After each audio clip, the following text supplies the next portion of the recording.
ஒரு பயங்கரமான மழை பெஞ்சு இப்போதாங்க ஓஞ்சிருக்கு. ஹே காய்ஸ், வணக்கம். இன்னைக்கு டே 33 வெற்றிகரமாக இந்த 100 நாட்கள் சைக்கிளிங் சேலஞ்சை நம்ம பண்ணிட்டு இருக்கோம். ஸோ இன்னைக்கு வந்து நைட் ஷிஃப்ட் முடிச்சுட்டு வரும்போது செம தூக்கம். அதாவது வந்த அசதிக்கு வந்து நம்ம போய் படுத்துடலாம், நைட்டு எந்திரிச்சு அதாவது ஈவினிங்காக எந்திரிச்சு சைக்கிளிங் ஓட்டிக்கலாம் அப்படின்னு தோணுச்சு. ஆனால் பிடிச்சது பாருங்க ஒரு மழை.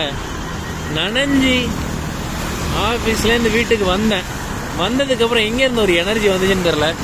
இனி தூக்கமாவதும் ஏதாவதும் எட்ரா சைக்கிளை ஓட்ரா கிலோமீட்டர்ஸ்ன்னு எடுத்தாச்சு. ஸோ மழை இனி தினம் தினம் தீபாவளி தான் நமக்கு. இந்த 2 மாதமும் நம்ம மழையில் தான் சைக்கிள் ஓட்டணும். அதுக்கேற்ற மாதிரி ப்ரிப்பரேஷன்ஸ்லாம் பார்த்துக்கணும். ஃபோனு நம்மளை கொஞ்சம் நனையாமல் கொஞ்சம் பார்த்துக்கிறது better. See you guys, Tata, take care.